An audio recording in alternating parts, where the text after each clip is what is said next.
Vivre FM podcast. Et dans Vivre FM, à l'occasion des 10 ans de Vivre FM, on a le plaisir d'accueillir Timothée Adolphe. Bonjour Timothée. Bonjour. Bonjour Timothée. Alors Timothée Adolphe, pour ceux qui ne le connaissent pas, eh bien, ils vont bientôt apprendre à le connaître, puisque c'est la valeur montante du handisport français en athlétisme. 25 ans, alors vous êtes non-voyant Timothée, et vous faites de l'athlétisme, du sprint plus précisément. C'est ça, donc 200-400 avec une spécialisation plus orientée sur le 400. D'accord, c'est donc ta spécialité. Et ce qu'il faut dire, c'est que plus le temps passe et plus tu grimpes. On peut dire ça comme ça. Ouais, on essaye en tout cas. Ouais. Bon, pour rappel quand même, juste lors des derniers championnats d'Europe qui se sont déroulés à Swansea au Pays de Galles, c'était il y a pas très longtemps, l'été 2014 là. Timothée a quand même raflé 2 titres de champion d'Europe, 2 titres sur 200 et 400 mètres, et ils ont raté pour pas grand chose, on va dire, le titre du relais 4 x 100 mètres, Timothée. C'est ça, 4 x 100, il y avait une médaille à jouer sur le 100, on est arrivé en favori en finale, on fait faux départ, ça arrive. C'était dur parce que c'est notre premier, mais bon. Vous êtes consolé, on va dire, avec les autres médailles. 400, c'est ça. on va reparler de ta carrière dans quelques instants, mais puis en fait on va finalement continuer à en parler un petit peu, puisque tu le sais Timothée, vous le savez, eh bien Vivre FM fête ses 10 ans. D'ailleurs, joyeux anniversaire. Merci beaucoup. Il faut le dire. Il y a 10 ans, Vivre FM commençait à émettre en ondes. C'était un petit peu une révolution dans le monde des médias, puisqu'il n'y avait pas encore de médias spécialisés sur les questions de handicap. Et puis surtout, pour une première, c'était une radio qui donnait toute l'information sur le handicap. Ça n'était jamais arrivé. Et donc, Vivre FM a créé cet événement. Et vous, Timothée, vous aviez 14 ans il y a 10 ans. 14-15 ans, c'est ça ? Voilà, j'avais 14 ans. Est-ce que vous étiez déjà avec l'esprit sportif ? Est-ce que vous aviez commencé ? Et puis, est-ce qu'il y a 10 ans, vous voyez vice-champion et même champion d'Europe à Swansea ? Alors, c'est vrai que depuis tout petit, j'aspire au sport de haut niveau. Dans l'athlé, pas forcément, parce qu'il y avait l'athlé et le basket qui avait pris d'assaut mon petit cœur. Et à 14 ans, ça faisait pratiquement 1 an que j'avais dû arrêter l'athlé parce que j'avais pas trouvé de structure suite à un déménagement sur Bois d'Arcy qui voulait accueillir un handi. Donc c'est vrai que c'était un petit peu compliqué. C'est un peu aussi la période dans laquelle j'ai commencé à m'investir vraiment à fond dans la musique, parce que je fais du hip-hop aussi à côté. On en parlera après d'ailleurs. Donc voilà, c'est une époque où je veux vraiment faire beaucoup de sport. Il y a le basket, il y a l'athlé, sauf que le basket, aucun club veut prendre de risques avec un déficient visuel. Donc voilà. Oui, le basket pour personnes handicapées, c'est le basket en fauteuil en fait. Il n'y a pas de section. J'essaie justement actuellement de développer sur le peu de temps de libre que j'ai une version pour les déficients visuels. J'ai quelques idées, j'ai une base. Maintenant, c'est vrai que ça demande pas mal de travail et surtout de trouver des gens qui veuillent jouer le jeu. Ce sera inspiré un petit peu du CéciFoot ou Ouais, par rapport à la localisation des buts, c'est-à-dire le bip qu'il y a derrière les buts ici. Par rapport au basket, moi j'avais l'idée de mettre quelques petites enceintes en fait derrière le panneau. Donc ça suffit pas, parce que qu'on soit à gauche, à droite ou enfin bref, on n'arrive pas à se localiser vraiment par rapport au panier. Donc je pensais qu'il fallait tester, en mettre au moins 2 pour avoir l'effet un peu stéréo et donc savoir un peu où est-ce qu'on se trouvait. Maintenant c'est encore à travailler et à tester. Et donc il y a 10 ans, vous aviez forcément envie de vous investir vraiment dans le sport, ou alors c'était plus un loisir à l'époque, ou alors vraiment c'était déjà quelque chose qui vous donnait envie de pousser plus loin et pourquoi pas d'être sur le devant de la scène dans le sport ? En fait, c'est vrai que j'ai toujours eu l'ambition, j'ai toujours été un grand compétiteur dans ma tête, et donc c'est vrai que c'était quelque chose, un rêve de gosse entre guillemets, mais je concourais pas encore en handi. C'est-à-dire que même quand je faisais de l'athlé entre 10 et 13 ans, j'ai été 3e des Yvelines sur du saut en longueur, mais je concourais en valide. J'ai toujours concouru en valide, et le handisport, je le connaissais pas. C'était pas très populaire à l'époque en même temps. Il y a ça, il y a le fait que justement il y a un gros manque d'informations en France. Le handisport, moi j'y suis venu par la force des choses, et j'y suis vraiment entré en fait à mes 15-16 ans quand j'ai voulu reprendre l'athlé à Angers quand j'ai poursuivi mes études là-bas. On m'a dit clairement, on n'a pas de temps à perdre avec un aveugle. Donc, bon. Ok. Je me suis pris une bonne claque. Et je suis pas du style à me laisser abattre. Donc, je me suis dit, ils veulent pas de moi dans l'athlé. C'est pas grave, je vais aller autre part. Et je me suis dirigé, en fait, vers le torbal, qui est une discipline qui est vraiment propre à l'handi, pour le coup. Mmh. Et donc, j'ai joué pour Angers pendant quelques années. Tu rappelles vite fait, vous pouvez rappeler vite fait ce qu'est le torbal ? Alors, le torbal, c'est un sport co qui a été inventé en Allemagne après la Seconde Guerre mondiale pour les rééduqués de guerre, en fait. Donc, c'est du 3 contre 3. Il y a un terrain de 16 mètres sur 7 avec un but qui fait toute la largeur du terrain. Chaque équipe est constituée de 2 ailiers, un centre. Et le concept, en fait, est de marquer un but à l'adversaire en sachant que chaque équipe reste de son côté de terrain, comme au volley, etc. Et au milieu du terrain, en fait, il y a 3 ficelles à 40 cm du sol, espacées chacune de 2 mètres, sur lesquelles il y a des clochettes. Et si on tire dans les ficelles ou au-dessus, c'est un coup franc. Et au bout de la 3e, donc un coup franc, ça veut dire que le responsable de la faute sort le temps que l'équipe adverse puisse tirer son coup franc, c'est-à-dire que il y a plus que 2 joueurs en face pour défendre le but. Donc plus facile pour marquer. Voilà, c'est ça. Voilà. Et au bout de la 3e faute d'équipe, c'est un pénalty. Donc c'est-à-dire que il n'y en a plus 2, il n'y en a plus qu'un. Donc Timothée Adolphe a fait du torbal pendant un petit moment. Et puis comment vous êtes revenu dans l'athlétisme ? Justement, j'ai été transféré ensuite à Lisieux, je suis revenu à Angers, puis après à Paris. Et en fait, j'ai vécu une mauvaise expérience de mon point de vue à Paris. Donc j'ai tout plaqué niveau torbal. Et en fait, ça a coïncidé au moment où j'ai rencontré Artemon Atunguimana, qui a lui été vice-champion du monde en 95 sur 800 mètres en valide, qui s'occupe en fait de la section handisport du PUC, Paris Université Club. Et donc, en fait, Artemon m'a trouvé un guide. Et puis là, c'était un peu le retour à mes premiers amours. Donc c'est vrai que je me suis tout de suite réinvesti dans l'athlé et vraiment à fond. Du coup, rapidement, on a battu le record de France du 800 mètres T11. Donc T11 qui est la catégorie des non-voyants. C'est ça. Donc voilà. J'ai une question toute bête, Timothée, c'est que certains se posent certainement chez eux. C'est quand on est non-voyant, comment on fait de l'athlétisme ? Peut-être que certains n'en ont pas vu.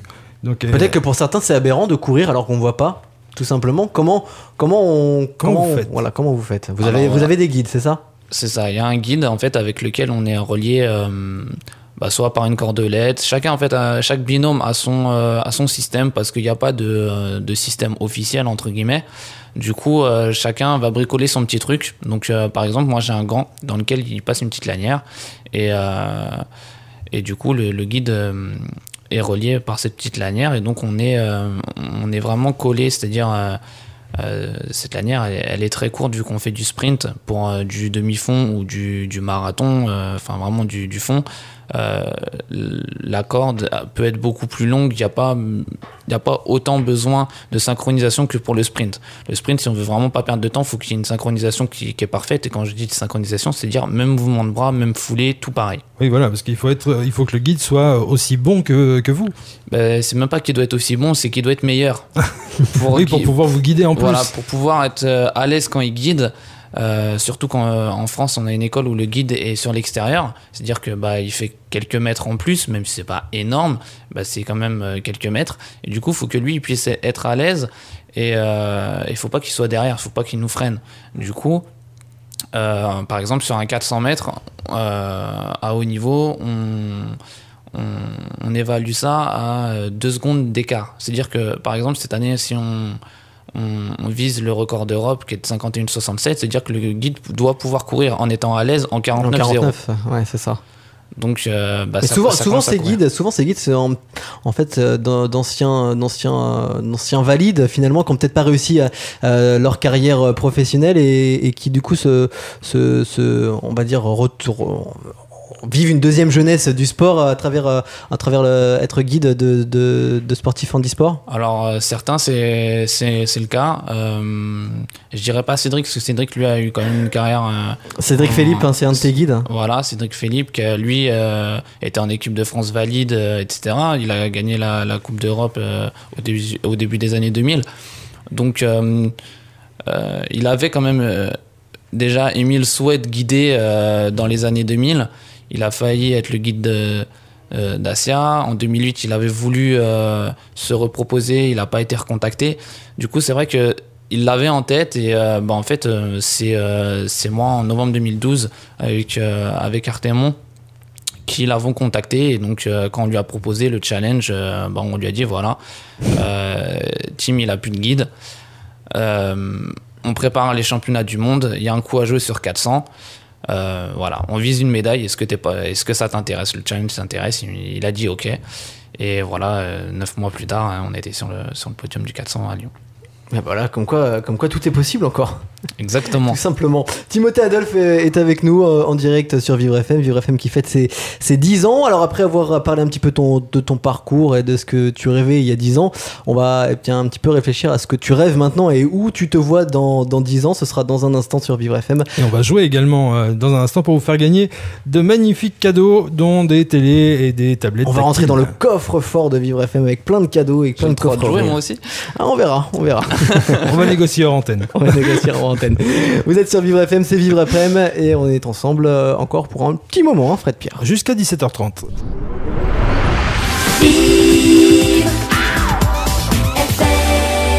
Restez bien connectés aussi sur les pages Facebook et Twitter de Vivre FM puisque vous allez tous les invités qui passent sur l'antenne, vous les retrouvez sur la page Facebook, le Twitter de Vivre FM, en vidéo, en photo. Vous retrouvez les coulisses un petit peu de ces journées spéciales d'ailleurs. Et si vous avez envie de voir un beau gosse et une très belle fille, c'est dans quelques minutes puisque Timothée Adolphe est avec nous et Laurie Tillman vient de nous rejoindre. Bonjour Laurie. Salut à tous. Bonjour Laurie, ex-Miss France, c'est comme ça qu'on peut te définir ou plus maintenant?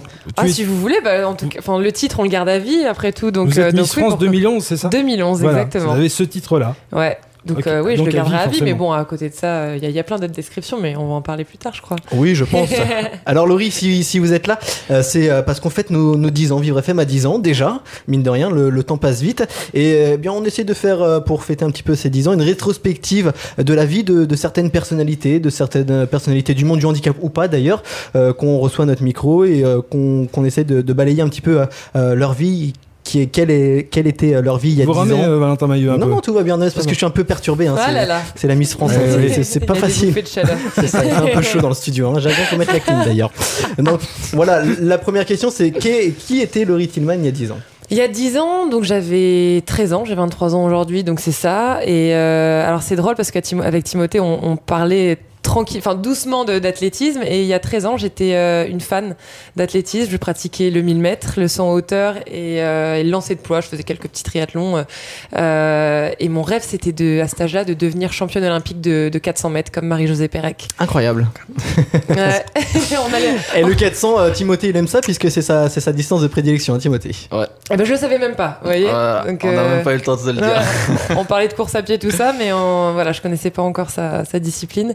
Mais c'est vrai que c'est en tout cas pour nous, je pense, l'une des plus belles à regarder.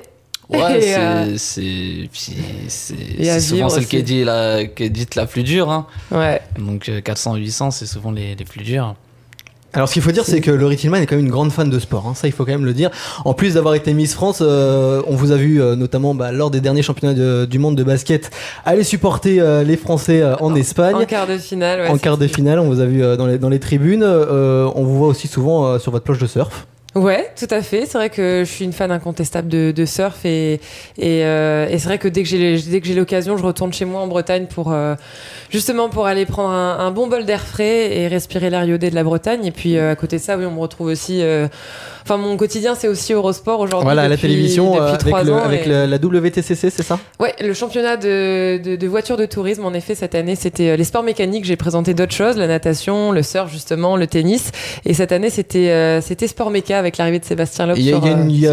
C'est vraiment tous les sports que Loïc Riemann aime bien balayer, ou il y a vraiment un sport plus que l'autre quand même, parce qu'on voit vraiment dans tous les sports, le basket, le surf, les sports mécaniques. C'est vrai que j'aime bien balayer l'ensemble des sports. Je suis une fan de sport tout simplement, et même le curling. Même le curling. Et figurez-vous, pendant les JO d'hiver cet été à Sochi, je présentais une émission quotidienne et justement j'ai testé tous les sports olympiques, même ceux qui ne peuvent paraître a priori pas forcément passionnants comme le curling, et figurez-vous que c'est extrêmement compliqué et que franchement j'ai mordu à l'hameçon, hein. C'était ouais. Je pensais c'est vrai, pas quand on le regarde comme ça c'est pas passionnant, je vous l'accorde, et c'est vrai que pas forcément envie. Je m'excuse auprès d'Eurosport parce que c'est eux qui retransmettent la quasi-totalité des matchs de curling qui se jouent, mais c'est vrai que c'est pas ultra passionnant, et je peux vous dire que c'est ultra physique à pratiquer. Alors en face de vous, Laurie Tillman, on a Timothée Adolphe qui est champion d'Europe paralympique et handisport, donc de 200 et de 400 mètres. Est-ce que le handisport, vous, c'est quelque chose que vous avez suivi, que vous regardez ? Eh ben, j'ai eu la chance de présenter les JO en 2012 à Londres, et du coup de pouvoir suivre quelques épreuves également à l'issue de ça. Mais bon, c'est vrai que les jeux sont scindés en deux parties. Donc du coup, j'avais quelques jours de libre où j'ai pu justement assister à des compétitions, et notamment en athlétisme des Jeux paralympiques, et c'est assez impressionnant, et c'est une belle preuve d'espoir, de courage et de. Enfin, franchement, c'est des exemples, quoi. Juste chapeau. Tu y étais, toi, Timothée ? Ah non, à Londres, j'étais blessé. Tu étais blessé ? Ouais. Tu t'étais fait quoi ? Rostite, problème de mollet, déchant du mollet, etc. Donc, d'accord. Donc ça sera pour Rio, alors ? Bah ouais, c'est ça. J'ai fait les mondiaux, c'était un peu tôt pour moi. Et comment ça s'est passé ? Les mondiaux, médaille de bronze sur 400, et les Europes cette année 200-400, donc le titre, en argent avec le relais 4x100, et puis on a un peu merdé sur la finale du 100, on était favoris, on fait faux départ, bon ça arrive, c'est vraiment dur, arrive. Mais on s'est rattrapé hein. Sur le 200 et 400.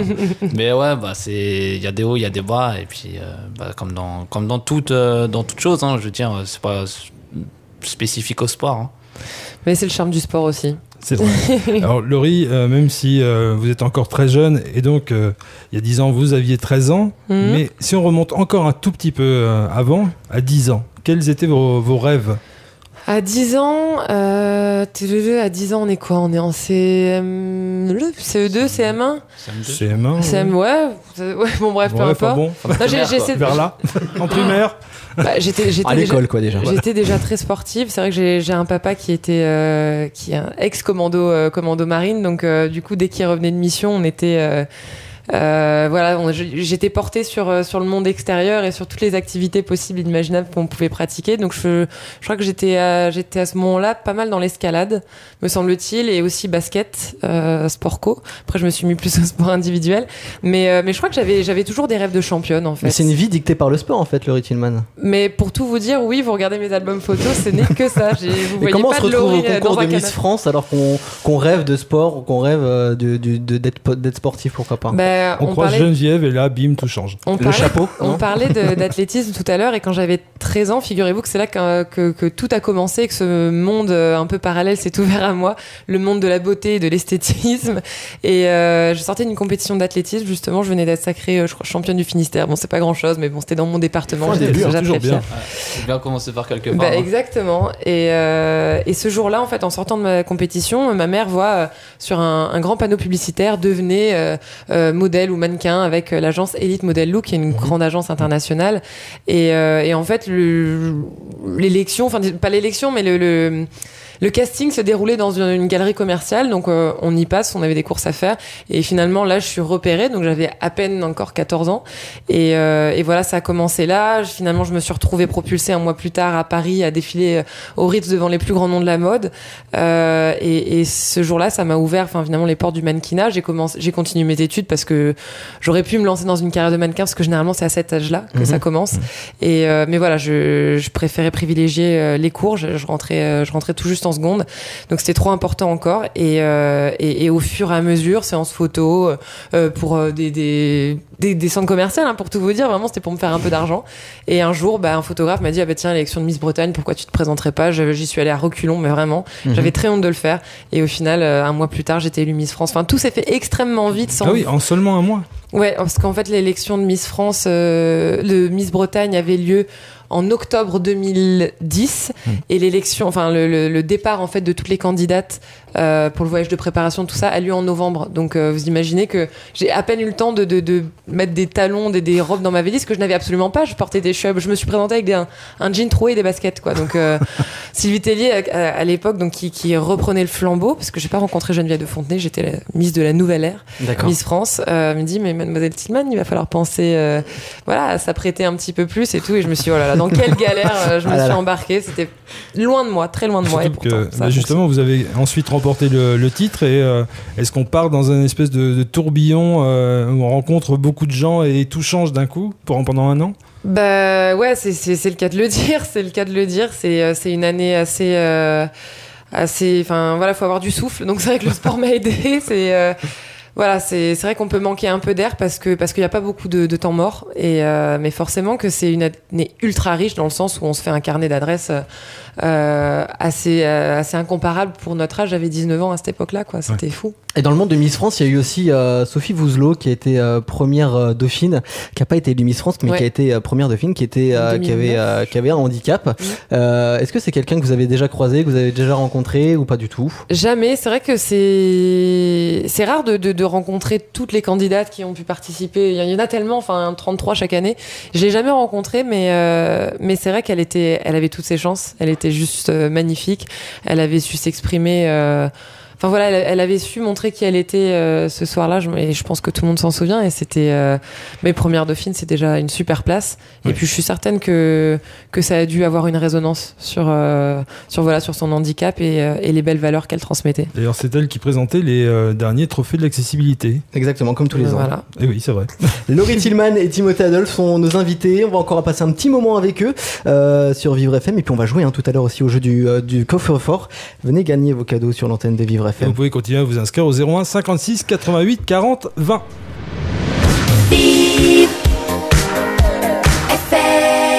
On fête les 10 ans de Vivre FM cette semaine. Et c'est bon quand même. Ah oui, c'est bon comme ça. Surtout quand on a Laurie Tillman avec nous et Timothée Adolphe. À l'américaine, Timothée Adolphe. Alors, on passe en revue un petit peu les 10 ans. Et justement, Laurie, dans 10 ans, où serez-vous? C'est toujours la question que je redoute. C'est vrai que j'ai tendance à croquer la vie à pleines dents et profiter de l'instant présent parce que voilà, jusqu'à depuis bon, ce jour formidable où je suis devenue Miss France, mais il y en a eu aussi avant. Voilà, je vis une aventure formidable et j'ai très peu de temps mort, et donc j'espère que voilà, je continuerai sur cette dynamique, mais dans 10 ans, je sais même pas si j'ai un idéal. J'idéalise pas beaucoup ma vie. Voilà, je vis tout simplement, et je verrai sans penser trop à quoi ressemblera demain. Je sais pas si c'est une philosophie ou pas, mais en tout cas, j'ai eu l'habitude de vivre comme ça, et on verra. Je reviendrai dans 10 ans. On fêtera les 20 ans de Vivre FM. D'accord. Le rendez-vous est pris alors. Le rendez-vous est pris. Allez. Laurie, vous nous avez dit que vous avez fait un petit peu d'athlétisme donc quand vous étiez jeune. Est-ce que Timothée, imaginons que Laurie ait envie de reprendre l'athlétisme aujourd'hui, est-ce que tu aurais des conseils à lui donner? Des conseils pour perfectionner. Je pourrais peut-être devenir guide d'ailleurs. On était en train d'en parler justement de la confiance qui s'instaure entre eux. Il y en a qui recherchent des guides en féminine. Mais quel conseil? C'est toujours. Je pense que ça, il n'y a pas de souci dans ce que tu fais, mais d'être tenace et déterminé. C'est l'envie, la motivation, c'est ça? Ouais, et puis toujours se faire plaisir. Alors c'est vrai que tout à l'heure, j'en discutais et on me disait, mais quand on perd, on se fait pas plaisir, bien sûr, mais je veux dire, faut aussi apprendre de chaque défaite et de chaque moment douloureux. Faut en tirer des enseignements et se dire pourquoi là ça a merdé, et justement pour que la fois suivante tu puisses réussir, ou du moins te gameler. Et Timothée, tout à l'heure tu parlais qu'il y a des femmes qui cherchent des guides. Ouais. Mais est-ce que tu es forcément obligé d'être avec une nana? Non, du tout. Rien en fait, ce qui se fait le plus rarement, c'est un gars qui est guidé par une femme. Oui, forcément, parce que en termes de vitesse et de performance.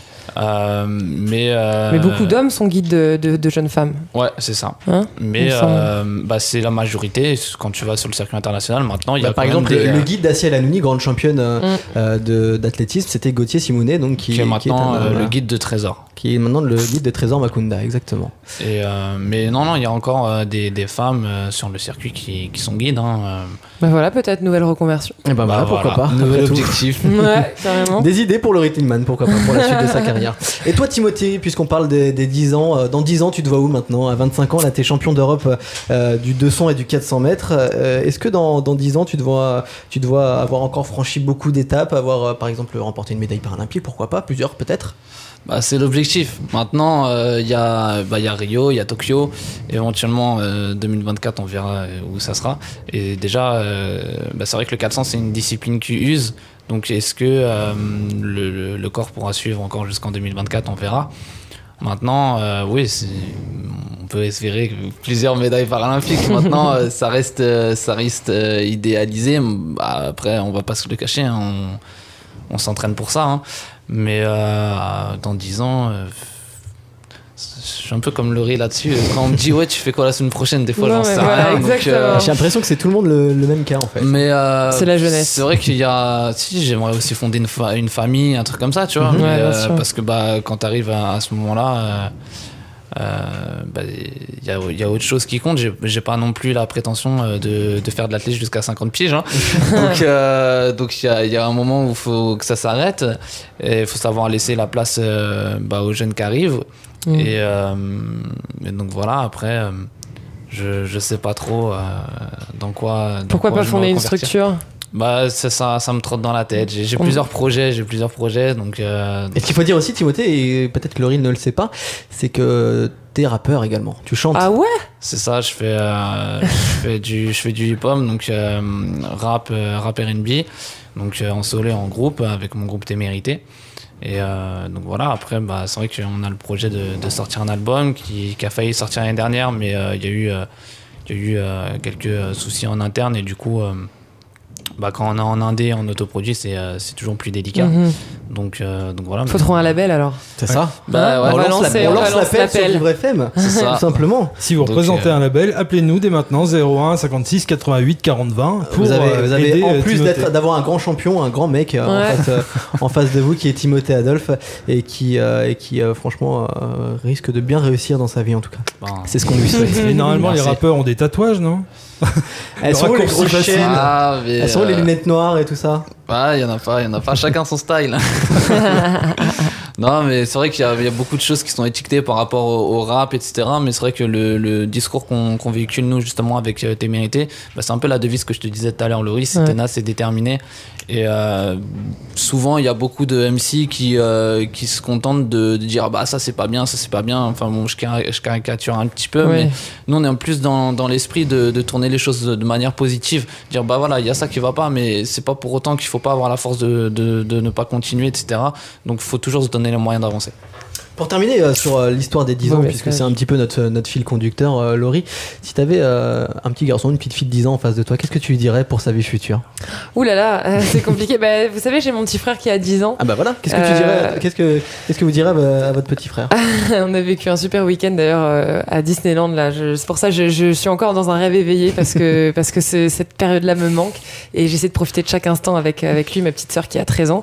Et déjà, bien travailler à l'école, ça c'est hyper important.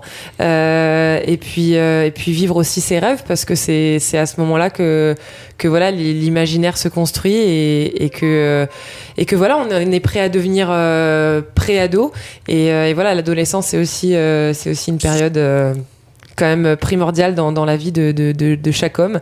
Donc voilà, vivre ses rêves et profiter de ces années. Et vous êtes un modèle un petit peu pour eux, pour que ce soit votre petit frère. Est-ce qu'ils vous prennent en modèle par rapport à votre carrière, à la réussite que vous avez eue? Ils idéalisent pas en tout cas ce que j'ai vécu médiatiquement. Je pense que ça reste de côté. C'est mon quotidien aujourd'hui et voilà, j'essaie de surfer sur la vague, c'est le cas de le dire.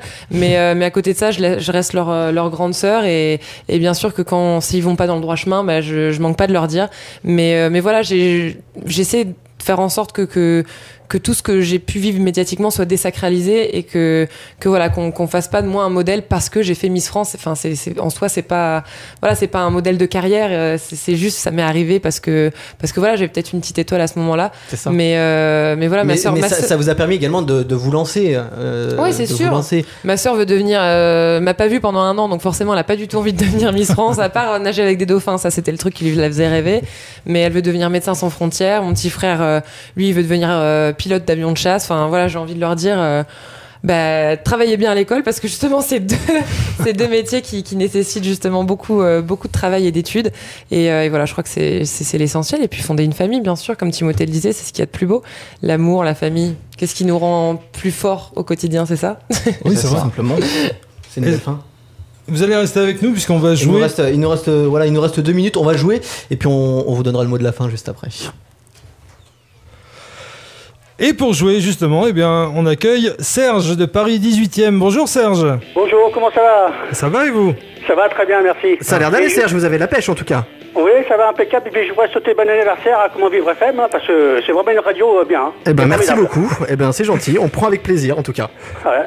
Laurie Tillman et Timothée sont toujours avec nous. Est-ce que vous suivez les sports, les handisports ou Ouais, un petit peu, ça m'arrive, oui. Quand je suis à la maison, parce que je travaille de nuit, donc quand j'ai l'occasion. Qu'est-ce que vous faites comme travail, Serge? Moi, je suis comme un magasinier cariste. Magasinier cariste. Oui. D'accord, je ne sais pas du tout ce que c'est. C'est magasinier cariste, voilà. Ça consiste en quoi, très vite? Comment? Ça consiste en quoi, rapidement? Vous savez, c'est les clercs, donc je m'occupe du stock, voilà, je suis, voilà. Ouais, d'accord, des magazines, de la presse. Voilà, non, pas du tout. Non, pas du tout. Dans un entrepôt. Non, dans un entrepôt. Moi, j'ai rien compris, mais c'est pas grave, ça. Serge, est-ce que vous êtes prêt à entrer dans la salle des coffres de Vivre FM? Oui, bien sûr. Alors, on ouvre la porte. La porte est ouverte, vous avez... L'heure est grave, Serge. 50... Ah oui. Écoutez-moi bien, Serge, 50 coffres sont face à vous. Vous allez pouvoir choisir l'un d'entre eux et remporter le cadeau qui se cache derrière. Quel coffre décidez-vous d'ouvrir? Quel numéro, c'est ça? Oui. Alors le 11. Le 11. Le 11, on ouvre le coffre. Eh bien Serge, c'est un magnifique cadeau. On avait dit qu'il y avait des cadeaux un peu approximatifs, mais là c'est quand même pas n'importe lequel puisque... C'est une partie de Vivre FM qu'on va vous offrir, Serge. Voilà, c'est un morceau de Vivre FM et pas n'importe lequel puisque Laurie Tillman a parlé dedans. Exactement. Elle parle encore dedans, c'est la bonnette du micro de Laurie Tillman. La bonnette du micro de Laurie Tillman que vous venez de gagner, Serge. Ah d'accord, c'est rien, c'est bien. Je lui fais plein de bisous, hein. Merci. On vous l'envoie. Il y a plein de rouge à lèvres dessus. J'en ai même pas aujourd'hui. En plus. Alors vous avez qu'est-ce que c'est? On se demande ce que c'est. Bon, vous avez quand même la possibilité, Serge, de refuser ce cadeau, ce qui serait quand même un crime de lèse-majesté. Mais vous avez la possibilité de refuser ce cadeau et de retenter votre chance une prochaine fois. Qu'est-ce que vous décidez? Je refuse alors à ce moment-là. C'est ça. Merci.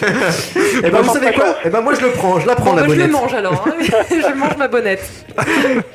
Serge retentera sa chance une nouvelle fois, du coup.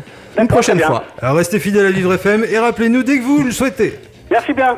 Merci Serge. Allez, bonne journée. Bon, j'aurais refusé aussi, il a eu raison.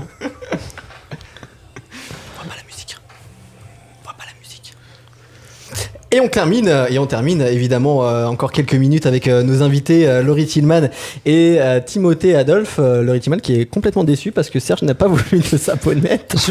J'aurais fait comme Serge sans rancune. Elle valait rien cette bonnette. Elle valait rien, si quand même. 2 euros. Oui, non, mais bien sûr. Non, mais je parle. C'est quelque chose. On va vous donner le mot de la fin. On va terminer avec vous. Voilà, si vous aviez, je sais pas, quelque chose à dire au monde du handicap, à Vivre FM tout simplement, quel serait votre message, Laurie? Merci à vous déjà de nous faire vivre cet anniversaire, ces 10 ans de Vivre FM et pour tous les messages d'espoir que vous véhiculez au quotidien. Merci à Timothée, c'était une super rencontre et j'espère qu'on aura l'occasion de se recroiser à Rio en 2000, dans combien de temps? C'est 2016, c'est dans 2 ans. Donc ça vous plairait de couvrir les Jeux Paralympiques? Je pense que ça serait pas mal parce que voilà, ça manque encore de médiatisation à mon sens et ça serait pas mal aussi que une chaîne nationale puissent les diffuser en non-stop et que par exemple France 2 ou France Télévisions puisse prendre le relais là-dessus dans le prolongement des le message Jeux est passé. Olympiques. Sachant que pour Sochi, France 4 diffusait l'intégralité des jeux divers. Oui, France 4. Des jeux divers, ouais, voilà. Tout à fait. Après, ça reste France 4. C'est pas encore France 2 et France 3, mais peut-être que ça va venir petit à petit. Finalement, mais ça avance. Finalement, on sait pas. Un petit mot, Timothée, vous aussi? Tout d'abord, de nouveau joyeux anniversaire. Merci. Et puis continuer comme ça. Des médias qui parlent de l'handicap, ça manque. Parce que aujourd'hui en France, on se rend compte que l'handicap, il est méconnu et c'est surtout par un manque d'information. Et c'est avec ce genre d'initiative qu'on va avancer. Donc voilà. Et puis merci à Laurie, c'était vraiment... Non, c'est vrai, c'était un moment sympa. Ah mais c'était vachement sympa de vous réunir tous les deux. De toute façon, on s'était dit en antenne déjà que ça pouvait vachement bien fonctionner. Et on n'est pas déçus. On n'est pas déçus. Puis en plus, moi, je vous avais déjà reçu il y a 2 ans sur une autre radio. D'ailleurs, j'ai les photos. Et c'est toujours un plaisir de vous recevoir, Laurie. Merci, Fred. Un plaisir pour les yeux, un plaisir pour... C'était ma première fois, mais je ne regrette pas. Valentin, je reviendrai. Oh, c'est gentil. C'est promis ? C'est promis. Non mais vraiment quand vous voulez, c'était une chouette rencontre et même hors micro on s'est dit plein de choses et je sais pas s'il y a un best-of à faire mais voilà on a bien discuté, c'était un bel échange. C'est vrai qu'en micro ils ont beaucoup discuté tous les deux. On a tout sympa. Enregistré hors antenne donc ce que vous savez pas c'est qu'il y a des micros cachés en plus de ça. Voilà. Merci à tous les deux en tout cas d'être venus, d'être passés au micro de Vivre FM. On va terminer en musique avec Anastasia et puis dans quelques instants les infos de 15h, point complet sur l'actualité. Merci d'écouter Vivre FM, bon après-midi avec nous. On fête nos 10 ans.